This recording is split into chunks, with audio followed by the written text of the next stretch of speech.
ল'ৰা ছোৱালী দেউতাক মাকে চব্জি বিক্ৰী কৰি আছিল, ৰিক্সা চলাই আছিল, আজি ACS অফিচাৰ হৈছে এই বিজেপি চৰকাৰখনৰ কাৰণে।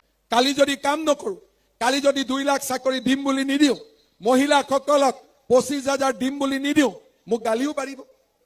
কিন্তু দিলে মৰম কৰিব নে নকৰিব? 10,000 নিদিও, এইবাৰ আমি আপোনালোকক 25,000 টকা দিম। 25,000 টকা প্ৰতিগৰাকী মহিলাই পাব। আৰু ভগৱানে যদি মোক শক্তি দিয়ে, এইবাৰ কৈছিলো 10,000 দিম, দিলো 19,000, এইবাৰো কৈছো 25,000 দিম। ভগৱানে শক্তি দিলে কিজানি ইয়াতকৈ বেছি দিব পাৰো, হয় নে নহয়? অৰুণোদয় আঁচনি প্ৰত্যেক সমষ্টিতে আমি যদি আৰু 2-3 হাজাৰ অৰুণোদয় দি দিওঁ, তেতিয়াহ'লে সকলোৱে পাই যাব। আমাৰ চৰকাৰী চাকৰি ওলাব 2 লাখ, 25,000 ওলাব পুলিচত, 75,000 ওলাব স্কুল কলেজত, 1 লাখ ওলাব nurse, laboratory technician, grade 3, grade 4। কিন্তু ল'ৰা ছোৱালীয়ে যদি নাৰ্ছ নপঢ়ে, নাৰ্ছৰ চাকৰি ক'ৰ পৰা পাব? যদি ল'ৰা ছোৱালীয়ে BEd নপঢ়ে, শিক্ষকৰ চাকৰি কেনেকে পাব? দুখীয়া ঘৰৰ দেউতাক মাকে ইমান টকা ফিজ দি ল'ৰা ছোৱালীক পঢ়াব নোৱাৰে। নিযুত মইনা, নিযুত বাবু অকণমান কষ্ট কমিছে, কিন্তু এইবাৰ আমি 1 খোজ আগত যাব খুজিছো। এইবাৰ আমি সিদ্ধান্ত লৈছো যে ল'ৰা ছোৱালীৰ পঢ়ুৱাৰ দায়িত্ব সম্পূৰ্ণৰূপে চৰকাৰে ল'ব। দেউতাক মাকে টকা পইচা খৰচ কৰিব নালাগে। 2 লাখ চাকৰি, মহিলালৈ উদ্যমিতা, ৰেচনত মিঠাতেল, চাহ বাগিচাৰ শ্ৰমিকলৈ মাটি, ঘৰ, বাগিচাৰ মজদুৰি, আমাৰ প্ৰতিখন গাঁৱতে গৃহহীন লোকক ঘৰ আৰু ল'ৰা ছোৱালীৰ পঢ়ুৱাৰ দায়িত্ব। এই কাম আগতেও চৰকাৰবিলাকে কৰিব পাৰিলেহেঁতেন, কিন্তু তেওঁলোকে নকৰিলে। আজি তেওঁলোকক আমি ক'ব খুজিছো যে নহয়, ৰাইজৰ কাৰণে যদি আমি কাম কৰো, ৰাইজে আমাক আশীৰ্বাদ দিয়ে, ৰাইজে আমাক মৰম কৰে। আশীৰ্বাদ যাত্ৰাৰ সময়ত মই যেতিয়া বিভিন্ন জাগাত গৈছিলো, কিছুমান মানুহে মৰম কৰে আৰু কিছুমান মহিলাই মনতে ভাল পাই মোক চুমা খাই দিয়ে। আমাৰ চৰকাৰৰ কাৰণে সেই ল'ৰা ছোৱালী কলেজ ইউনিভাৰ্চিটিত গৈছে। যি ল'ৰা ছোৱালী দেউতাক মাকে চব্জি বিক্ৰী কৰি আছিল, ৰিক্সা চলাই আছিল, আজি ACS অফিচাৰ হৈছে এই বিজেপি চৰকাৰখনৰ কাৰণে। আমাক মৰম নকৰি কাক মৰম কৰিব? কালি যদি কাম নকৰো, কালি যদি 2 লাখ চাকৰি দিম বুলি নিদিও, মহিলাসকলক 25,000 দিম বুলি নিদিও, মোক গালিও পাৰিব। কিন্তু দিলে মৰম কৰিব নে নকৰিব? টকা দিম। কিমান দিম ডাঙৰ কৰি কওক?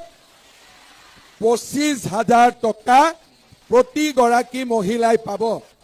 আৰু ভগৱানে যদি মোক শক্তি দিয়ে, এইবাৰ কৈছিলো 10,000 দিম, দিলো 19,000, এইবাৰো কৈছো 25,000 দিম। ভগৱানে শক্তি দিলে কিজানি ইয়াতকৈ বেছি দিব পাৰো, হয় নে নহয়? অৰুণোদয় আঁচনি প্ৰত্যেক সমষ্টিতে আমি যদি আৰু 2-3 হাজাৰ অৰুণোদয় দি দিওঁ, তেতিয়াহ'লে সকলোৱে পাই যাব। আমাৰ চৰকাৰী চাকৰি ওলাব 2 লাখ, 25,000 ওলাব পুলিচত, 75,000 ওলাব স্কুল কলেজত, 1 লাখ ওলাব nurse, laboratory technician, grade 3, grade 4। কিন্তু ল'ৰা ছোৱালীয়ে যদি নাৰ্ছ নপঢ়ে, নাৰ্ছৰ চাকৰি ক'ৰ পৰা পাব? যদি ল'ৰা ছোৱালীয়ে BEd নপঢ়ে, শিক্ষকৰ চাকৰি কেনেকে পাব? দুখীয়া ঘৰৰ দেউতাক মাকে ইমান টকা ফিজ দি ল'ৰা ছোৱালীক পঢ়াব নোৱাৰে। নিযুত মইনা, নিযুত বাবু অকণমান কষ্ট কমিছে, কিন্তু এইবাৰ আমি 1 খোজ আগত যাব খুজিছো। এইবাৰ আমি সিদ্ধান্ত লৈছো যে ল'ৰা ছোৱালীৰ পঢ়ুৱাৰ দায়িত্ব সম্পূৰ্ণৰূপে চৰকাৰে ল'ব। দেউতাক মাকে টকা পইচা খৰচ কৰিব নালাগে। 2 লাখ চাকৰি, মহিলালৈ উদ্যমিতা, ৰেচনত মিঠাতেল, চাহ বাগিচাৰ শ্ৰমিকলৈ মাটি, ঘৰ, বাগিচাৰ মজদুৰি, আমাৰ প্ৰতিখন গাঁৱতে গৃহহীন লোকক ঘৰ আৰু ল'ৰা ছোৱালীৰ পঢ়ুৱাৰ দায়িত্ব। এই কাম আগতেও চৰকাৰবিলাকে কৰিব পাৰিলেহেঁতেন, কিন্তু তেওঁলোকে নকৰিলে।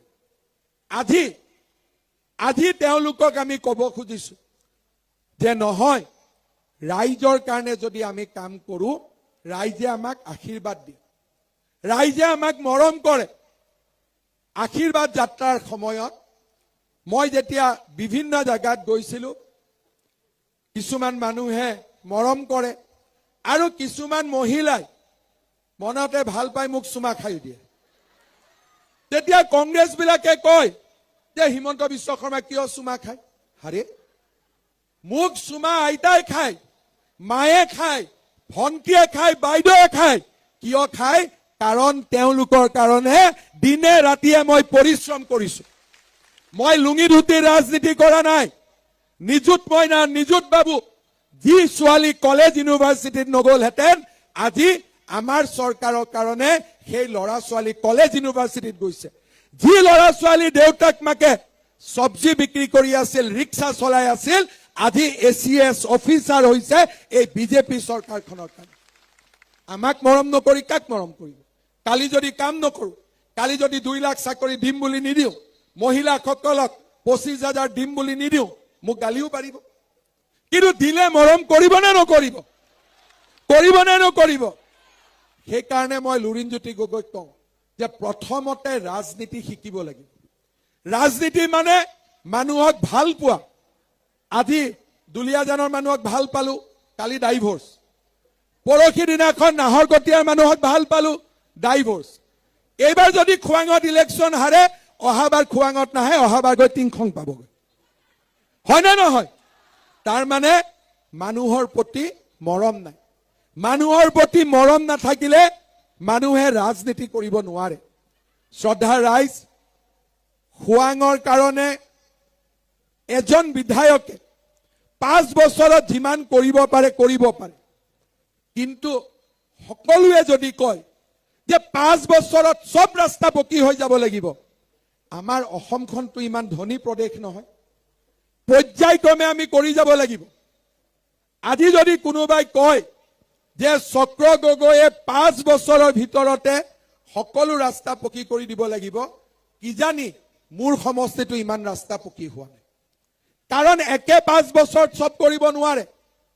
খোৱাঙত আপত্তি আছে। আপোনালোকৰ আশীৰ্বাদত যদি এইবাৰ আমাৰ চৰকাৰ আহে, খোৱাঙত ৰাস্তা ঘাট বনাবলৈ মই চক্ৰ গগৈক 200 কোটি টকা দিম, যাতে কোনো ৰাস্তা ঘাট পকী নোহোৱাকৈ নাথাকে। আৰু 3 মাহৰ মূৰে মূৰে মই নিজে আহিম, নিজে কাম চাম, যাতে আমাৰ খোৱাং সমষ্টি জাকত জিলিকা হৈ পৰে। মই আপোনালোকক আজি কথা দিছো, আপোনালোকে দেখা পাব যে কেনেকৈ আমি নতুন নতুন কামেৰে আমাৰ খোৱাং সমষ্টিক আমি আগুৱাই লৈ গৈ থাকো।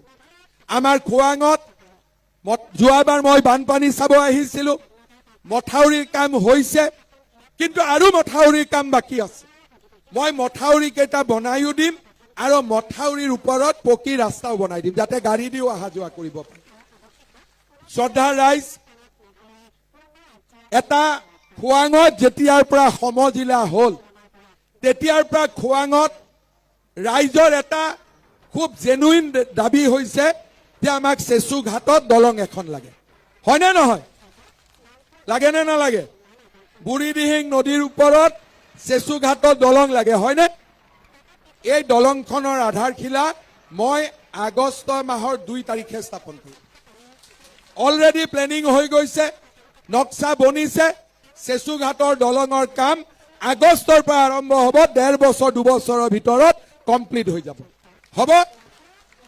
আমাক খোৱাং সমষ্টিত আচলতে মৰাণ লাহোৱাল লগ লাগি খোৱাং হ'ল, টিংখঙৰো কিছু গাঁও আহিলে। আমাৰ খোৱাং সমষ্টিত এখন আমাক ভাল কলেজ লাগে, য'ত আৰ্ট, ছায়েন্স, কমাৰ্চ গোটেইকেইটা থাকিব। লাগিব নে নালাগিব? এখন ধুনীয়া আৰ্ট চাইন্স